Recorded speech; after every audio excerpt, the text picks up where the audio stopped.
Hi, good afternoon, and welcome to our session on capitalizing on new technologies and connectivity. My name is Mehran, and we have an extraordinary panel with us here today to talk about how large companies can use technologies to remain competitive. But before I move on to the panelists and their opening statements, I just wanted to frame why this topic is important. As I was on my way into Vienna, I was reading this article in CNBC, which was titled, Technology is Killing Off Corporate America. And there were some startling facts in there, some of which included the fact that the average life expectancy of a Fortune 500 company has gone down by almost 2/3 in the past 60 years. So in the 1950s, the average life expectancy of a firm was about 60 years. Now it's 20 years or less. At the same time that established companies are facing these pressures, there are new pressures that are coming up as well in the form of some of the newer companies and just how fast they're moving. So again, another important statistic here was that the average Fortune 500 company took about 20 years to get to a $1 billion valuation. Google got there in 8 years. Uber got that there in 4 years. And Jet.com, which was recently acquired by Walmart for $3.3 billion, got to a $1 billion valuation in just 6 months. I often remark or hear from corporate executives that this is how long it typically takes somebody in a large company to hire somebody. So the playing field has really changed. And some of the other ways that it's changed also is that the larger tech companies are finding it quite easy to operate on the turf of some of the more established industrial players. So Google can go out and build a car, for example, or Facebook can think about launching a currency. But at the same time, you don't really see some of the older industrial firms launching successful digital products. This is not something that leaders in established companies are unaware of. According to the IDC, about $1.2 trillion was spent around the world on digital transformation efforts. So the spend is certainly there. But at the same time, according to research done by Bain & Company, only about 5% companies think that their digital transformation efforts have led to tangible outcomes. So it's clear that technology is the #1 disruptive force in business right now.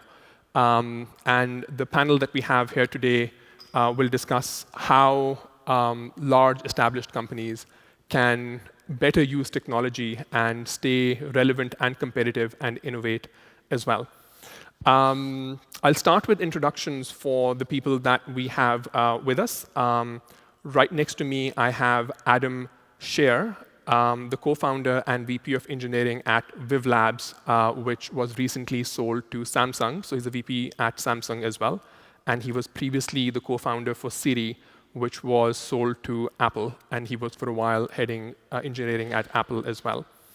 Next to Adam, we have Carsten Linz, the group digital officer at BASF.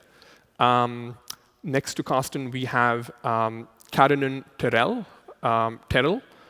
the Chief Digital and Technology Officer of GSK. Then we have Claudia Crummenerl, who is the Managing Director for People and Organizations globally at Capgemini Invent. And finally, we have Amit, Bajaj, the CEO for Europe at TCS. I'd like to start first with Adam and get his perspective based on the fact that he hasn't just launched his own companies, but also worked with larger companies as well, and larger companies that have managed to reinvent themselves over a period of time. What do the successful ones do that the unsuccessful ones aren't able to? Thank you. So I'm a big fan of innovation. I'm a technology guy. I'm not a management or business person. But I think the role of startups and entrepreneurs is incredibly important. There's something special about a startup company because a startup company must be ambitious, and take some risks that maybe a big company can't always do. And they have a limited amount of funding, which literally tells you the number of days until they die. Right? It's not a research firm where you're comfortably working along. But one of the challenges for many companies, startups, is to get distribution and customer base. And big companies are quite good at that. They have many customers, et cetera.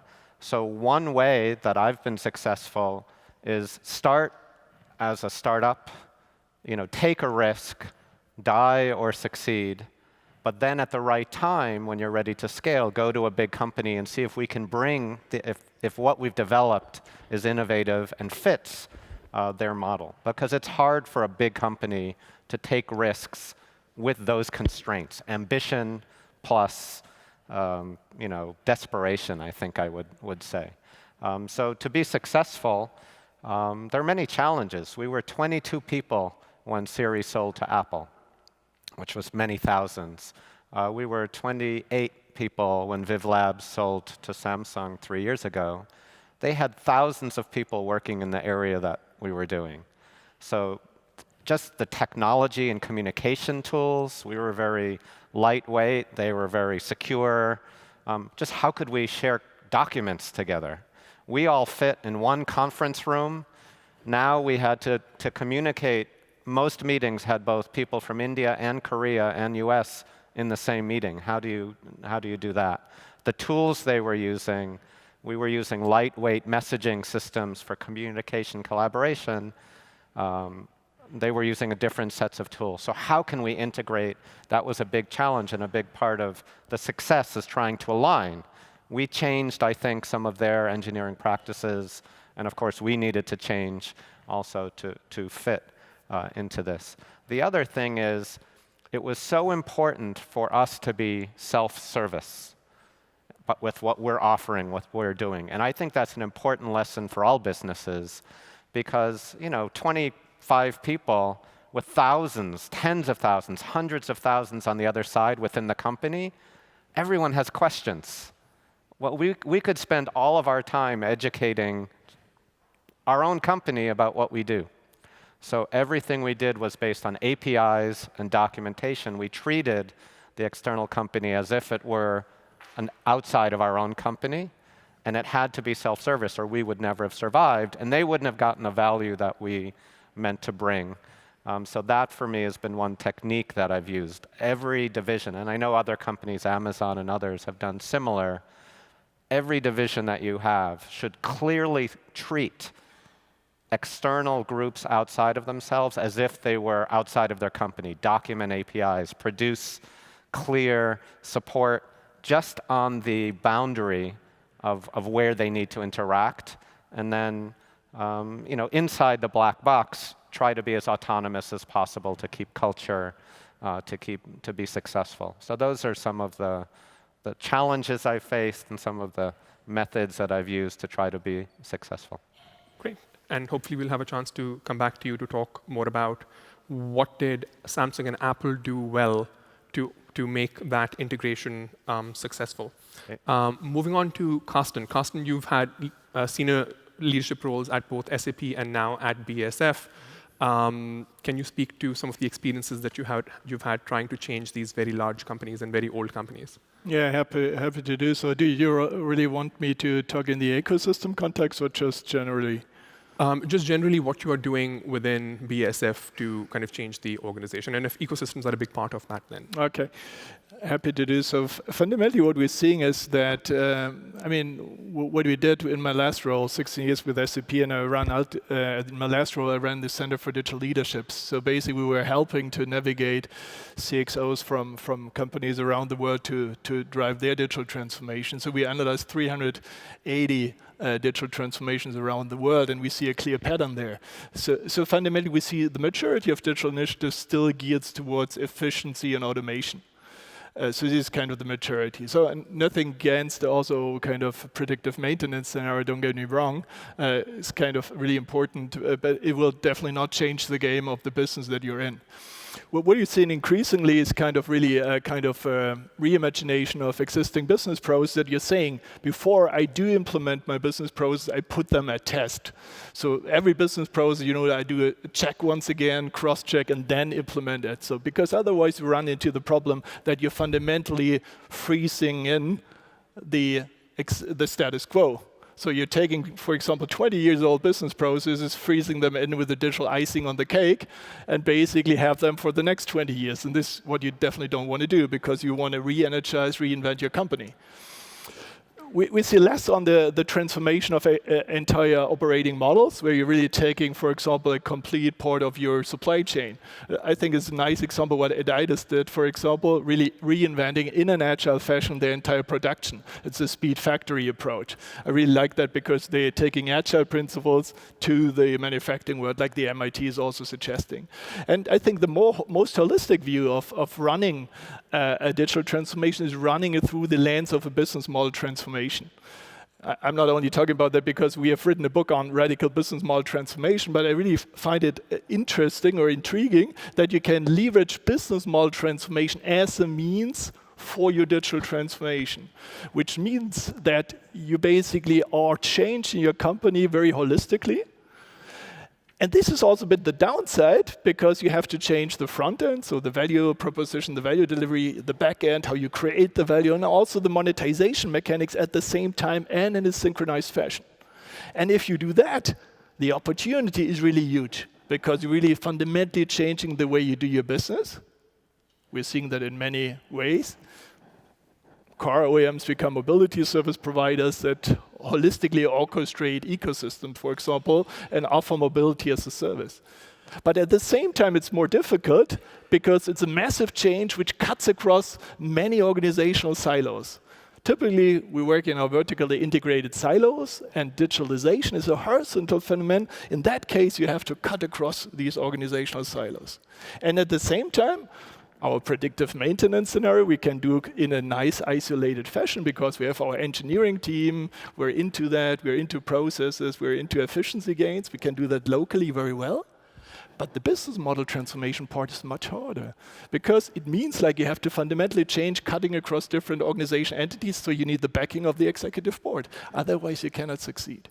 And I think our learning is driving towards incremental revenue gains, and thereof also having a clear focus on native digital revenue streams is a key success factor for the more successful ones.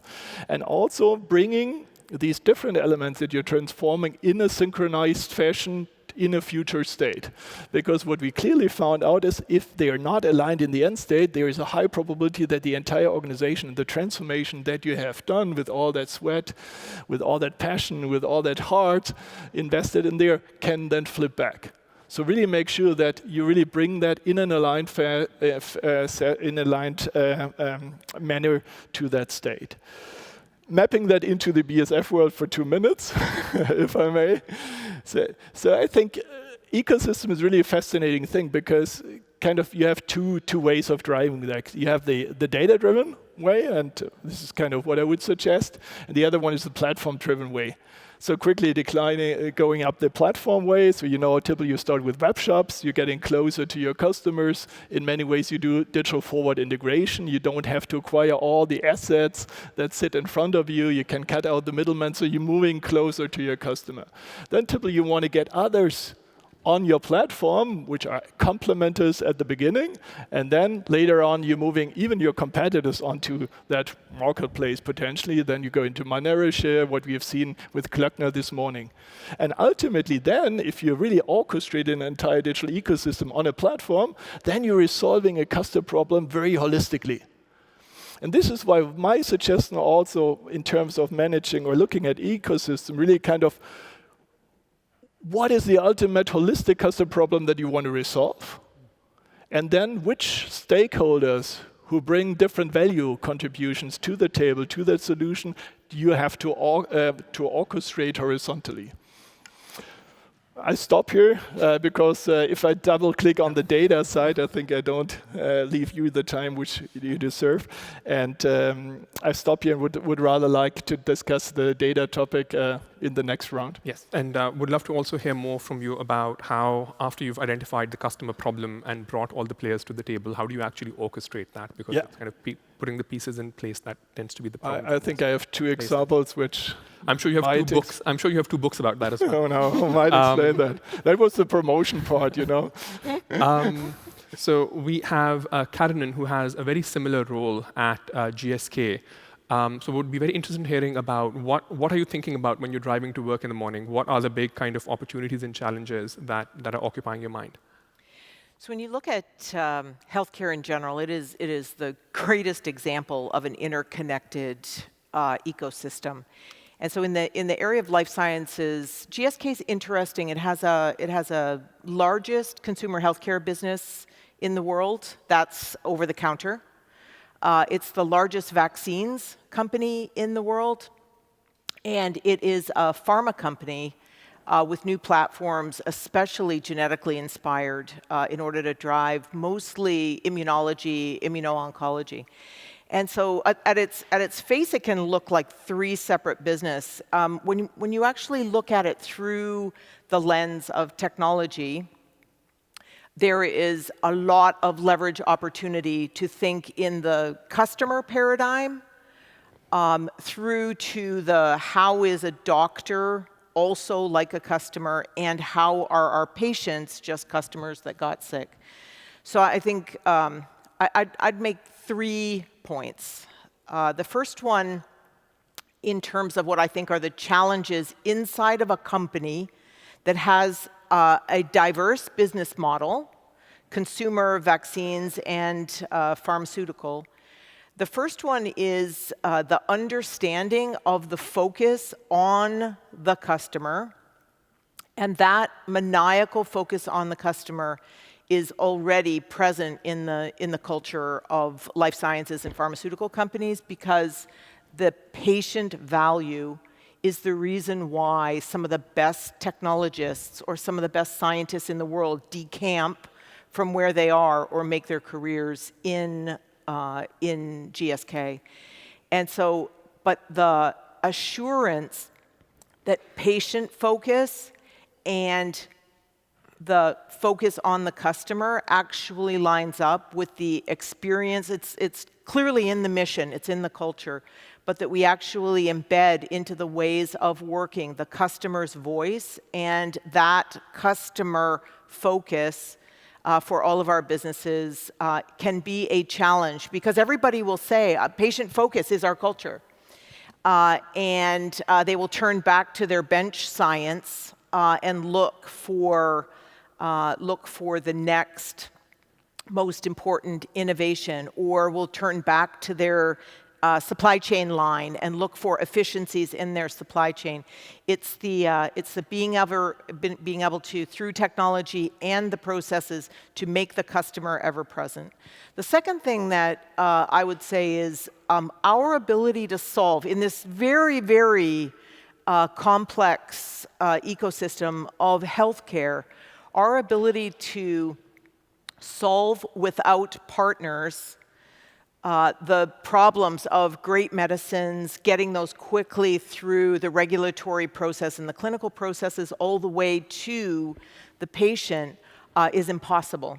And the paradigm that's been used largely in companies are procurement organizations who arbitrate vendor relationships so that we have a relationship. And this is what we have referred to and thought of as ecosystems. In fact, ecosystems, through the digitally inspired thought process of ecosystems, already exist, and you join, or you, as only GSK can do, can invent the platform for an ecosystem and basically convene and pull those things together. Technology companies that consider themselves platforms, before they actually have as only X can do, don't survive. Uber never considered itself a platform company until they saw the gathering of customers and capability in a way that they could leverage. they thought in terms of an ecosystem. They decided, instead of building my own payments platform, which they could very easily have done, they went to Stripe. They took Stripe, put Stripe's payment platform inside. They thought as ecosystems. They did not think of themselves as platform. There's a really important thought process about that for corporations as we move away from procurement. And I think finally, it's very clear that any single industry can disrupt any other industry. And in the life sciences, in the pharmaceutical business, the existential threat for us is not pricing of drugs, availability, and speed.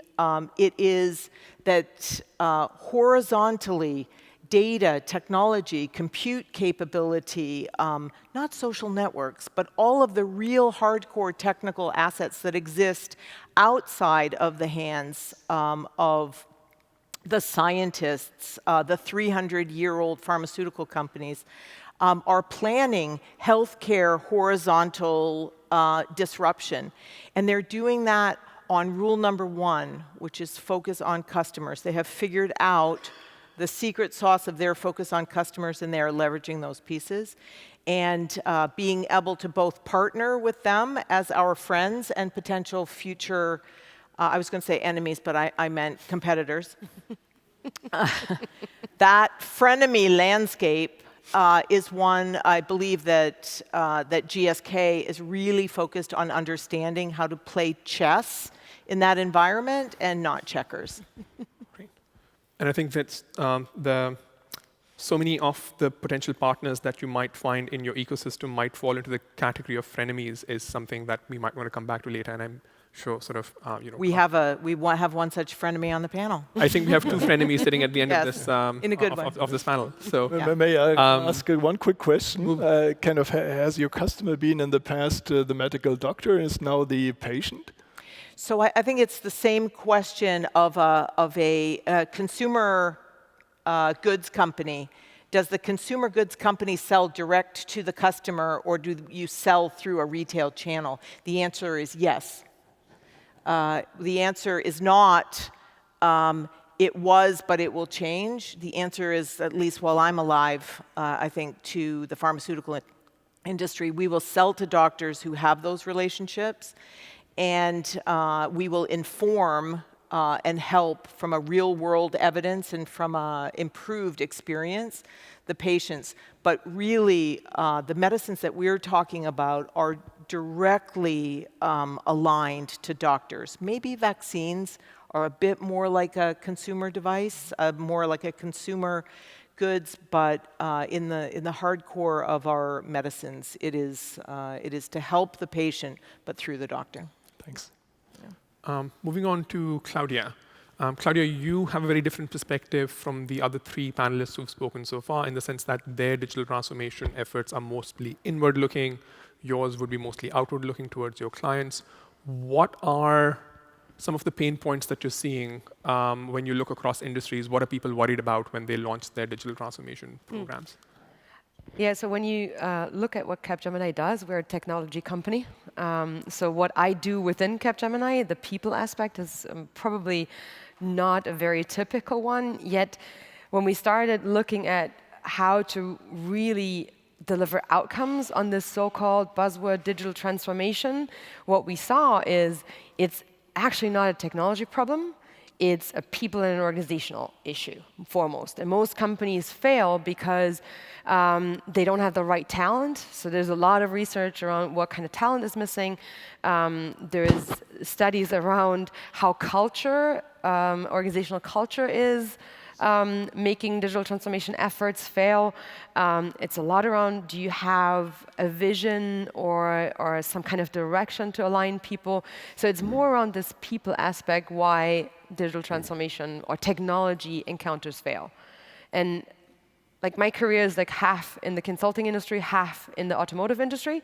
So I thought it was particularly interesting when Elon Musk launched the Tesla 3, highly automated, high-tech production plant, and he had to readjust his processes and his production. And the statement he made was he completely underestimated the human element in this whole production. So there's something around when looking at digital transformation, it's a balance between the human element and the tech element. And we would say we look at the what and the how. So the what would be the customer focus, the customer centricity, bringing the customer closer to what you do within your company, or what Carsten was saying about operational excellence. Do you want to bring processes from the 50s into a new system? Doesn't really work, right? Or it's around business models. So there's this what part, what you do in the digital transformation, but there's equally the how. And that is what I stole the formula from Dave Ulrich, who's a really renowned HR and talent professor. He calls it a three C's. It's around competence, commitment, and contribution. And I think that sums it up pretty well, because competence, because if people, employees, or ecosystem partners, suppliers don't have the ability to meet the demand of their role, they don't know how to use the technology or how to work in a different way. Commitment is the willingness to do something for a company's objective. So it's around vision, direction. It's also around community, a sense of belonging, so culture. And then contribution is very much about engagement. And the flip side of engagement to me is leadership. Who's creating engagement in an organization? Leaders are key drivers to do that. And that is shifting dramatically in the digital age as well. When we look at ecosystems, you can't lead top-down through a hierarchy. You need to be more collaborative. You need to lead in a different way. So how does leadership change and enable such a digital environment is key. Great. And I'm sure that we'll come back to competence, commitment, and contribution later in the panel, because I'm sure the issue of culture is something that everyone on this panel is thinking about. Moving on to Amit. Amit, again, we were talking about this earlier. TCS, Tata Group in general, is a very unique company. It's been around for more than 100 years. It has more than 100 companies. It's present in more than 100 countries. You're in a sort of a privileged position of changing your own company while also applying the same principles to your clients as well. So what are some of the biggest kind of pain points that emerge for you as you try to do this, both with your clients and also internally within your company as well? So just for the, I don't know how many in the audience know about TCS. We are a tech and business consulting company. We are among the 3 most valued companies in our field. So we trade positions with IBM and Accenture and TCS in terms of valuations. But we are quarter the size of IBM and half the size of, in terms of revenue, of Accenture. So clearly punching much more than our weight. So shareholders are seeing our ability to transform ourselves. And when I joined the company 22 years back, we were $200 million. And today we are 21 billion. Most of the growth is organic. So we've reinvented sort of ourselves so many times over in this 22 years. I think if I were to summarize, right, the multiple reinventions in sort of 3 themes, I would, or 3 words, I would say clarity, conflict, and culture, right? So and I'll elaborate a little bit on each one of them. So first about clarity, I think we've been in 22 years in TCS, there have been multiple waves of technology, and it's important to contextualize what does that mean to us as a company, right? Is it an incremental thing to the business? And you talked about business models. Is it an incremental thing? Is it a transformative thing? Or is it a disruptive thing? And within TCS, we use, Clayton Christensen was on our board. We use his map, which is a simple 2x2 of, your capabilities of today versus your capabilities of tomorrow, and your customers' jobs of today, which you are doing for your customers, and jobs of tomorrow, right? So you can, depending upon where you are in this map, you can identify, is it incremental, is it transformative, or is it going to be disruptive? So I think when we looked at digital, we were very clear that it's going to be transformative for TCS for a very simple reason, that technology was going to move for our customers whom we serve from being a support function to being the business, right? And that meant it would suddenly go from being an SG&A item, which is cost, to being cost of goods sold. Completely different ballgame. It also meant whom we sold to, whom we serviced might change in the long run, right? So our primary stakeholder is CIO today, but in future our primary stakeholder could be anyone in the business because they would start consuming the technology. So having that clarity and therefore saying, of course, this change is not going to happen, immediately. I mean, we have 5-6 years to transform ourselves. But having the clarity of what the technology means to our business and business model allows you then to plan a much longer term change within the organization. I think the second one is conflict linked to the first one. Of course, it is clear what it means from a long term, but you have a dominant business, which is bringing loads of money and top line and profitability to you. How do you manage that together with something new? Right, and it plays out in a very nuanced ways. Of course, you have a commitment from the top. You create teams to drive the new business, but then the magic happens on the field because you have guys on the ground who are selling your dominant business, and you want to leverage the understanding of the customer from your dominant business and bring it to, the new business that you're trying to sell or the transformation you're trying to deliver to the customer. And the incentives and the KPIs are very different. One is measured on scale, other is measured on value, right? So the notions of, for example, the guys selling or delivering the existing business, they are known to delivering on their commitments. The new things are by inherently risky, right? So it goes against the delivery certainty promise that we give to our customers. So, managing that conflict on a day in, day out basis, resource allocation conflicts, your commitment towards your customers' conflicts. That is a very important part because you do not want to vacate your dominant business before you fully nurtured your emerging business. I think the third thing is around culture. And there are 3 things in the culture, in the TCS culture at least, I can say, which are critical to making this change happen. And those are giving, failing, and learning, right? So first is giving. So it's quite interesting because most of the companies, when they think about nurturing new businesses and digital or otherwise, they kind of search for talent outside. They bring someone new, or they try to find a young guy. So we took a completely opposite approach. We took the 10 most experienced people in our company and asked them to leave their 2, 3, 5 billion businesses and start new businesses. Right? So of course, doing that first, you have to inherently have, as an organization and people, a culture of giving. Right? That the company is bigger than who you are. The second thing is, it also promotes 2 other important things. One is, if the guys in those positions can go out and fail, and sort of show to other guys that it's okay to fail, it passes a very strong message. And they have to go through a hell of learning process to do their new jobs, to run 10, 15 million business from running, $3-4 billion business. So those are the 3 things I would say, clarity, managing conflict, and culture.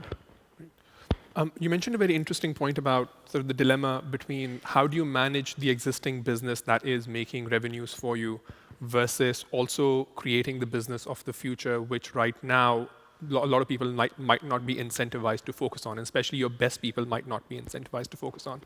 I'd like to bring in Adam here and ask him about how he saw that happen at 2 companies that have been able to do that, where Samsung has been able to kind of go from manufacturing large white goods to being a very cutting edge provider of consumer electronics, and then Apple did the same thing as well. And these two companies have managed to cannibalize themselves for the sake of the next business and the next product.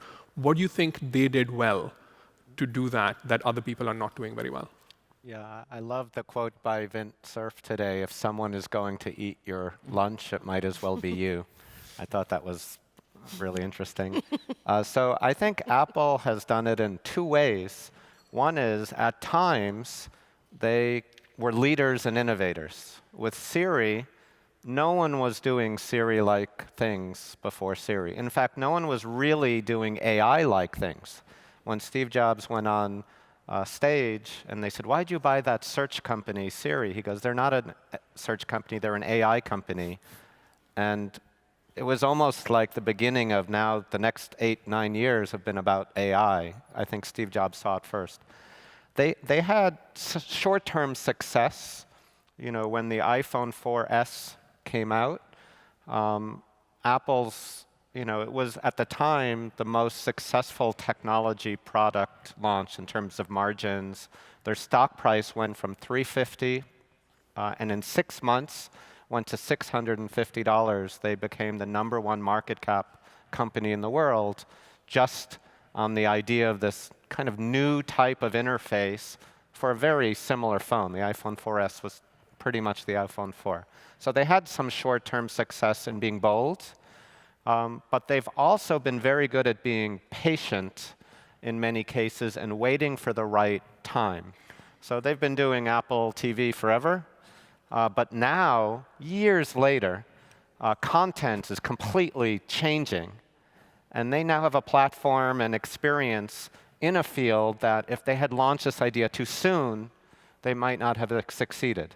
And even Siri, where they were an innovator, they've been plinking along on it for years. I believe that in the next year to 2 years, the assistant will become as important as the web and mobile. Today, they're not very useful. I'll be the first to say it. They use it for a few things. I think within a few years, they will be used for everything. And again, Apple's patience will have paid off to have experience and then hit it at the right time. Samsung, I think, is also innovative. They're obviously a hardware company. They've transformed from washing machines all the way through all kinds of businesses. But today, you think of them primarily as a hardware company. But they're investing billions of dollars in software and services capabilities. Like Viv Labs was a bet that maybe there will be a new interface paradigm like the web. Every 10 years, there seems to be a new one. The web, mobile, last year was the 10th anniversary of the App Store. Will there be a new App Store, a new ecosystem, a new way people interact with computers? And of course, they're leveraging their existing footprint in the home. They have, I think in the US, 70% of US consumers have at least one Samsung device, and the majority of those have more than one. So that connectivity gives a fabric, but to really bring it to life, you need software and services where traditionally they haven't made money yet, but they will. And you can see, even in Apple, I think software and services now is 25% of their business and the largest growing part of the business. So you see a transformation again happening as the margins get lower and smaller in some of their hardware sales. So those, I think, are two things. Patience on Apple's side, waiting for the right time, being innovative, Samsung leveraging their investments and making bets in areas where traditionally they're not so focused, but they can see this is going to be an important complement to what they do well.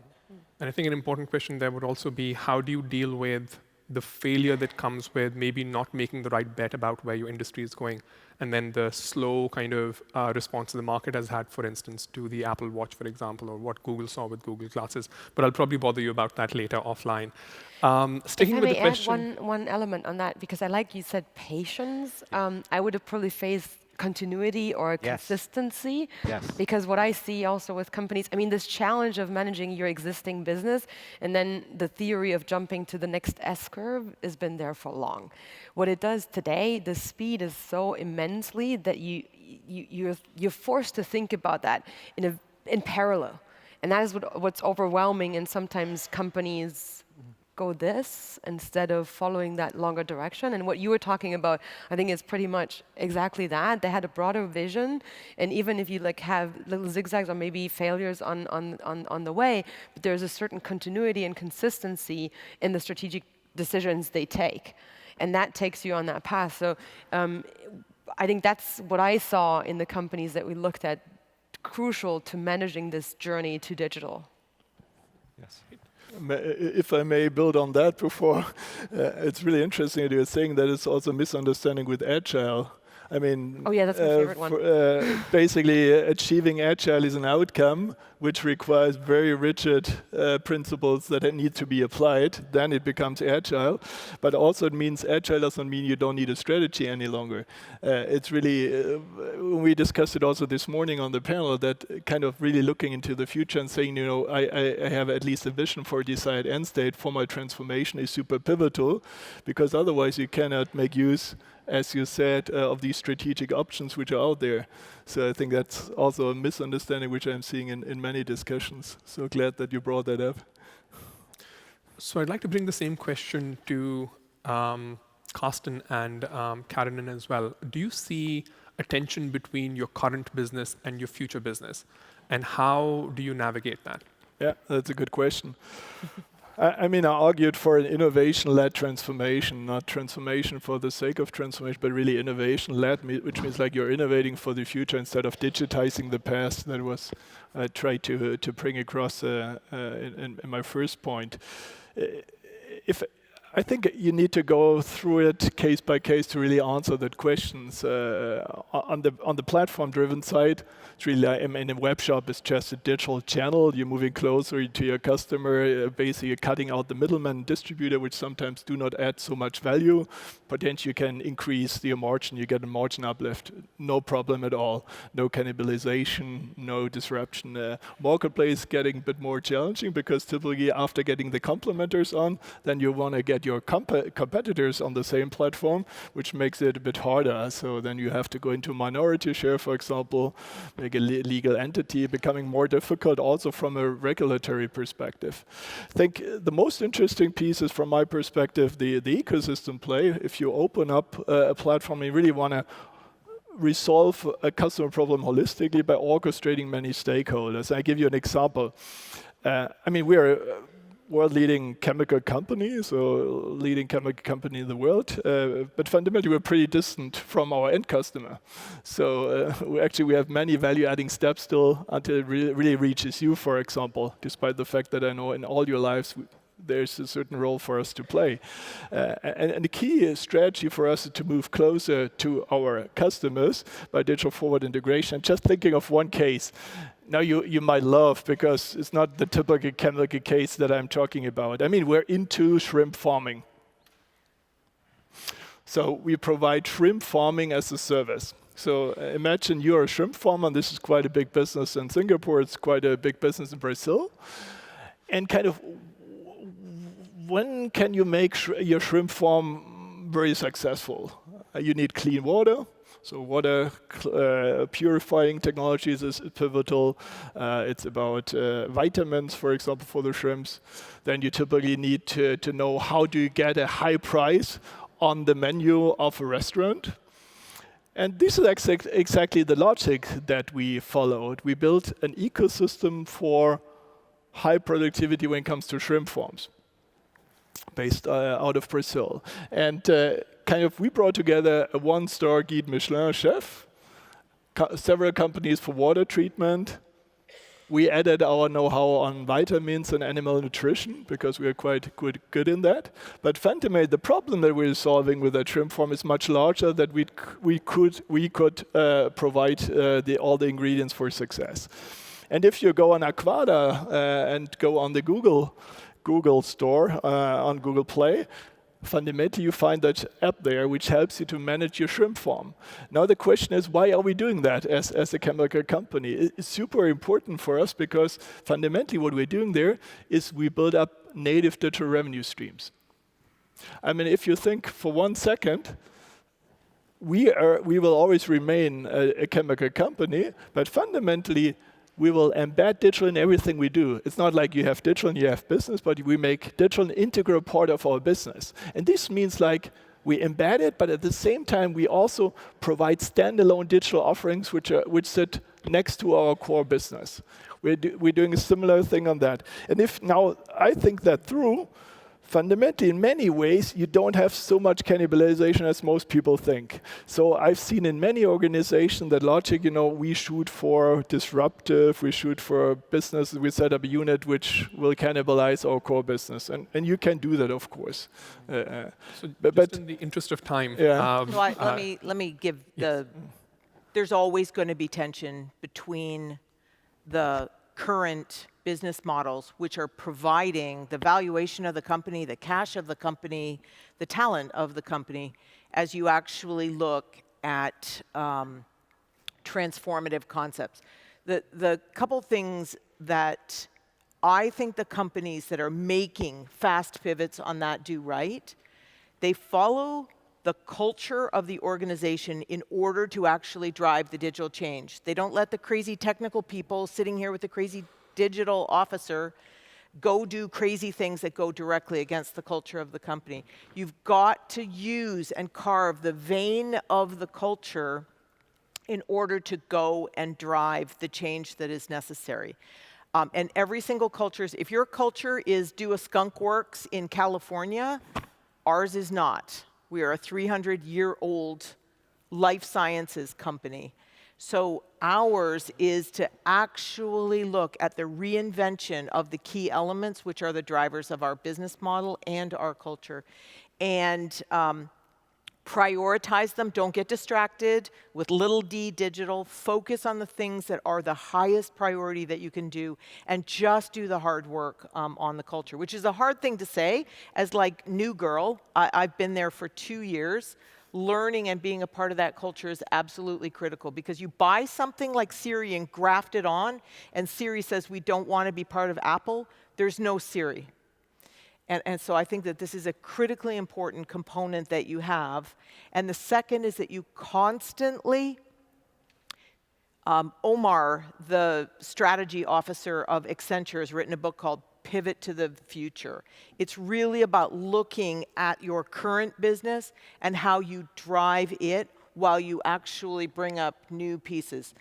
First-party information about patients and about consumers is critically important in the digital initiatives of anyone that's working close to end customers, and not being intermediated by it. That is something that everyone can really understand, and you can't have people who are working in the core of the business be detached from that challenge while they continue to deliver. So we use Workplace to basically have as much transparency and visibility into what is going on, especially the failures, so that there isn't the shiny object effect that starts to take place.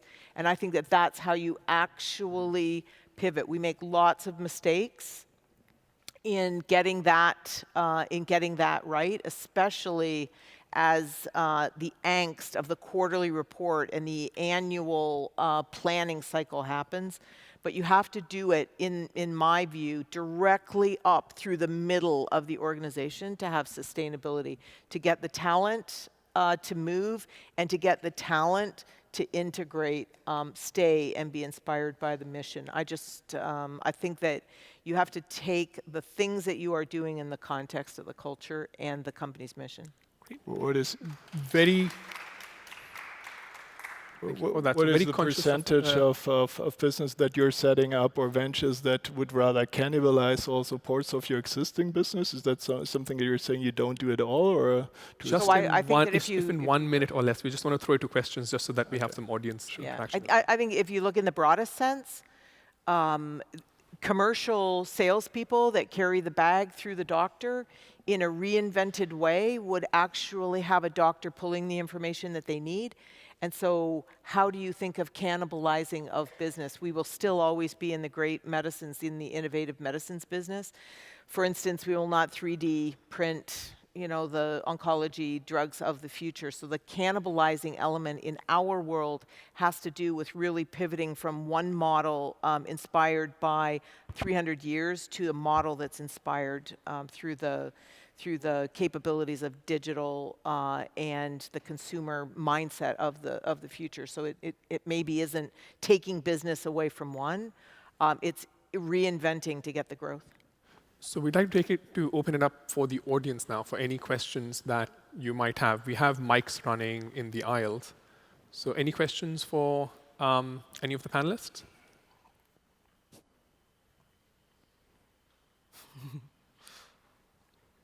I think there's a hand over there, and then one here.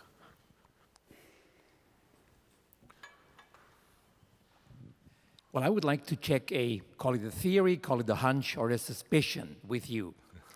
I think there are two kinds of ecosystems companies, the fake ones and the possibly real ones. The real ones do actually believe that by giving part of what they could potentially earn in a market and control over that market, if they pass that to an undefined ecosystem of undefined or not wholly defined partners, everybody, including themselves, can profit. The fake ones, such like Uber or Airbnb and a number of others, pass themselves off because it's trendy as ecosystem, but their only purpose is to get as much out of the market, to get as much of the value added for themselves and as little as possible for the others. So, for instance, you mentioned the example of Uber giving the payment system to someone else. That's a clear matter of expediency. No ecosystem thinking as we discuss it here at all. All right, enough. What do you think of that? Is that so? Is that a wrong idea? Should I not follow that path, or should we not follow that distinction? I'd be interested to hear about So what's just Amazon? Is it the fake one or is it the real one? Just what would the Amazon ecosystem be in your model, just so that I get that right? Excellent, excellent talk back. For me, they are hybrid, and they can decide in any given moment, do they want to be the predator, which they are clearly with booksellers, for instance, or do they want to be the partner at least as long until they have as much of until they are as high up in the experience curve? And that could be your industry, for instance. Yeah, they play nice and partnery, and once they know what they think they need to know, they pounce on you. So I think if you're smart, you actually are a hybrid. I think that as only you can do, you've got to actually control that element as much as possible. What you have to do is evolve beyond, I will make a relationship with you and I will make a relationship with you, into thinking as we do in the genetic and functional genomics world, which is this is the ecosystem that we will run with, and knowing that that will in the future actually breed competitors. You have to do it in a win-win way. I think that that's the definition of the fake versus real, is that the true win-win is the sharing of value and expertise. I think we had another question at the back. You've talked quite a bit about the new tech and capitalizing as external capitalizing, but I'm also interested in connectivity, particularly inside the organization, what you're doing to capitalize on connectivity for emergent opportunities or otherwise, so internal connectivity. I think, I can give the example from my own company. So even dating back, we are 400,000 employees internally within the organization. So quite early on, I think maybe even 10 years back, we created platform for so that our employees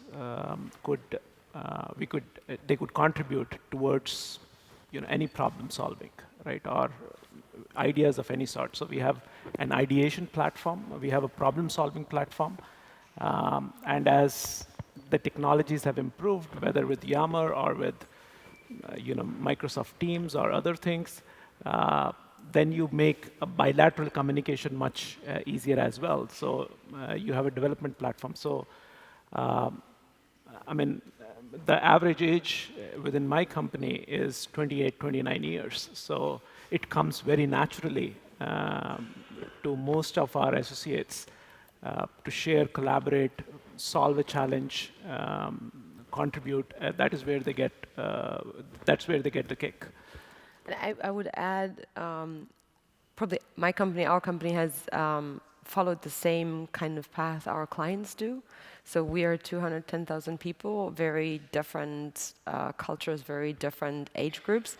And I think in the beginning, we were experimenting with all sorts of platforms of how to connect employees, whether that's digital Kanban boards, Yammer, that was mentioned earlier in the big plenary, and whatnot.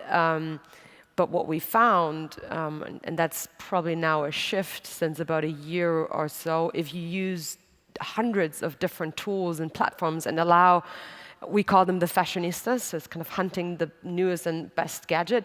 If you don't connect them, then you create basically sub-communities and so on. So what we're trying to do since about a year is changing the ways of working and integrating it into more consolidated platforms that talk to each other and also exchange the data. So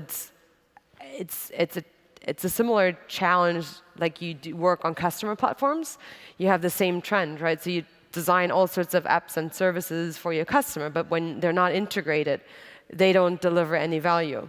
And what you want to have from internal communication or internal tools that you use, you want to know, for example, if a communication was effective or whether that's helping engagement or whether there are any issues that you need to solve in terms of retention or attrition, talent management, whatnot. So the connectivity of the systems is quite important. And that's been, I'm not sure how it's been addressed so far. My impression in my own company is it's been underestimated.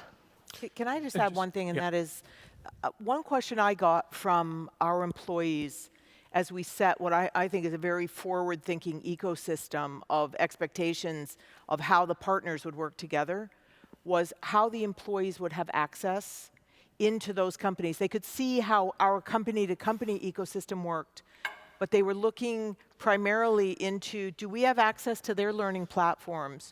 Do we have the ability in hackathons to do co-founding of work? And I thought that our employees embraced the opportunities of true ecosystems in a way that was very personalized and individualized beyond just the company-to-company pieces. And it really set me on a path of thinking, how deeply do we believe in our partnerships with our strategic partners and ecosystems? And just to add another question on top of that, Amit and Claudia, have you really seen there be a pushback against having more connectivity within organizations? Because certainly a lot of people that I speak with, going from emails to internal messaging to Slack, it seems as if the amount of time that people spend, or amount of attention that they spend on these attention sapping kind of programs tends to take them away from the deep work that they're supposed to do. So is greater connectivity within companies even a good thing, or beyond a certain point, it's actually counterproductive? I think it's a big topic. I had a conversation on another panel just a couple months ago where we talked about attention management, that's going to be a next or new skill that needs to be learned. And I think there's also a trend in learning programs that I see for leaders, how to increase resilience and how to do digital detox, because I think the addiction we have to our digital devices is pretty strong. And that's a human thing, right? Because every time I see the phone ring or send me a message, the brain wires, dopamine is released. Oh, great, I get a message. I'm liked, I'm appreciated, or I'm important. So your brain basically tells you and helps you be even more addicted to your phone. So to manage that in a smart way or in a better way than we probably do today, is a conversation we're having. And I think the question is it something we want to have? Goes back to what I said earlier. I think we know just within our own company, actually, how is the employee experience, or how is the experience internally in terms of communication and how you get messages. If you get 200 emails a day, the really important ones you're going to miss, because how are you going to scan 200 emails? So then everybody moved to Slack or Trello and so on, and then you move to the next thing. And so you have hundreds of apps on your phone, but you don't actually know which one is really important. So that's why we try to consolidate the tool landscape and try to define rules around communication, which is very un-French. But to focus the channels that you communicate and have a clear strategy about what channel you want to use for what is essential in this overflow of information. Just one last question from the audience. I think there's a gentleman there. Yep. I only had the additional question, win and win, until you climb up the learning curve. This was my question. For example, Amazon.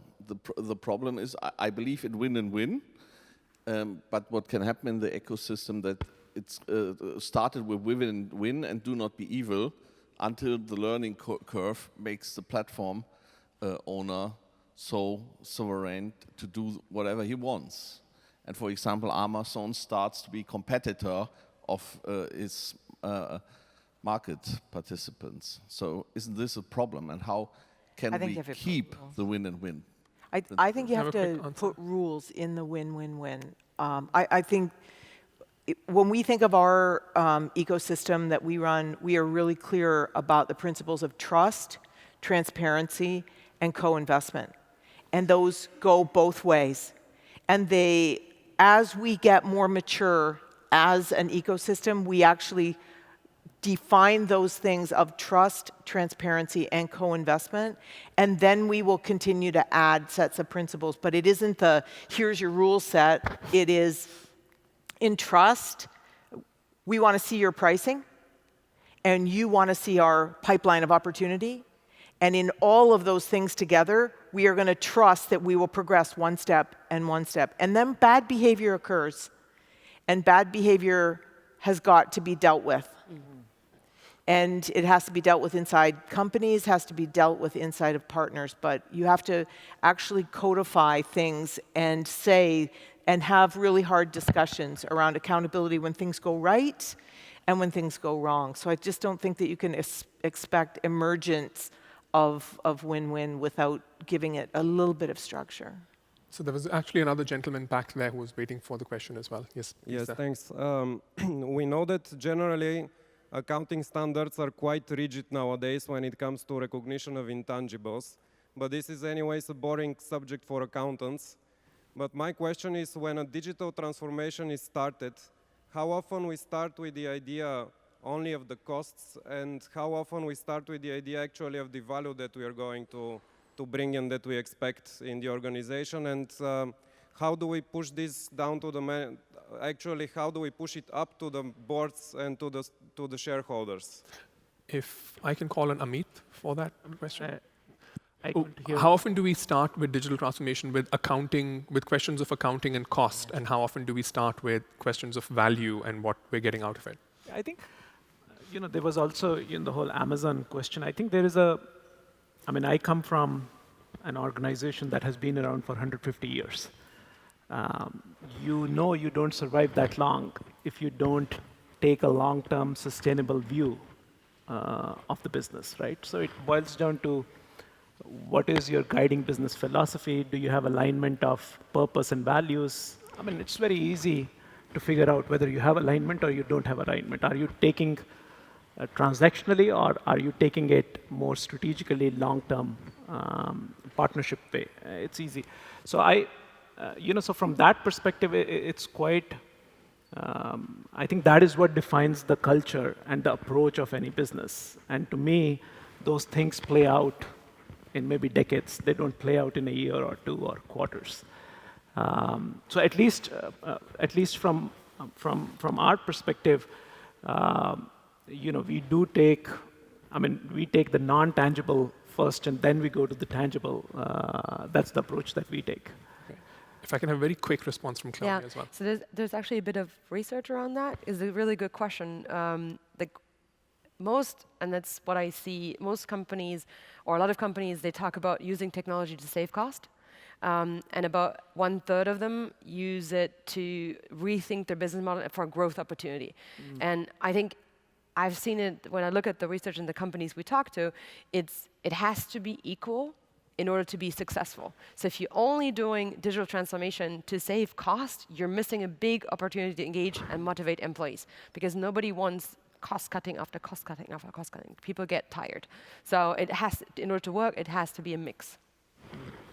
Great, so we're almost near the end of our panel, but before we go, I'd just like to go through the panelists one last time and ask each of them the same question, which is based on your experiences with digital transformation in your companies and the conversation that we've had over here, and the fact that everyone in the room is thinking about how do they do this in their own companies. What is the one lesson you would leave them with? Starting with Adam. The problem with having a name that's That's an easy one.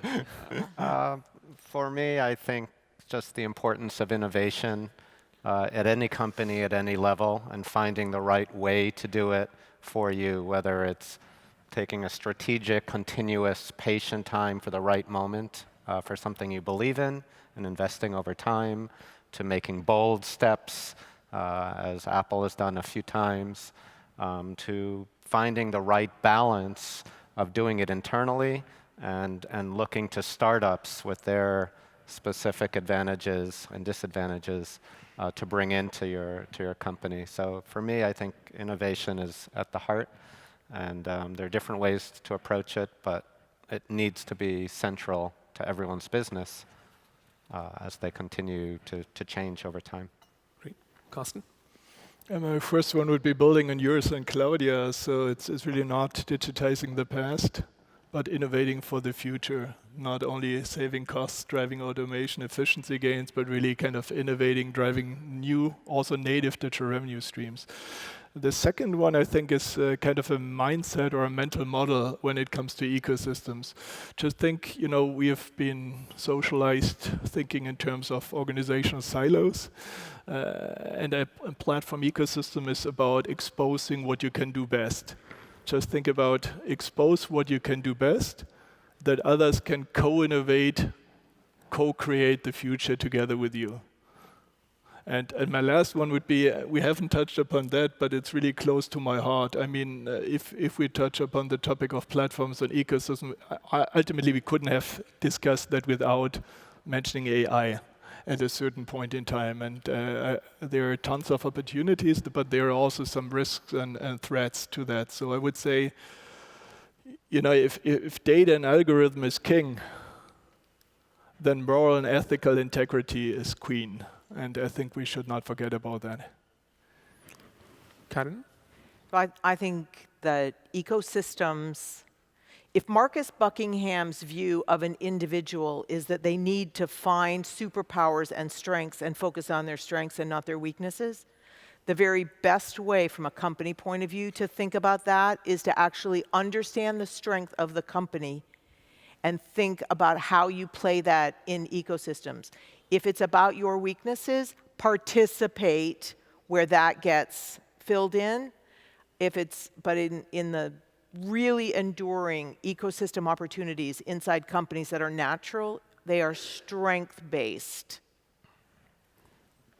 Claudia? So if you want to capitalize on technology, you have to address and proactively work on the human dimension. So as I mentioned earlier, really it's around competence, so skills enable employees to leverage the technology. It's around commitment, so the value proposition of a company, the vision, the sense of belonging, and the contribution that people can do. So it's about personal fulfillment, maybe also matching values. So it's about culture and leadership. Amit?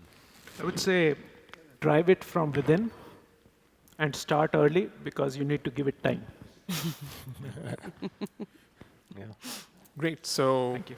In conclusion, it's about innovation. It's about not digitizing for the past, but innovating for the future. Mindset is important.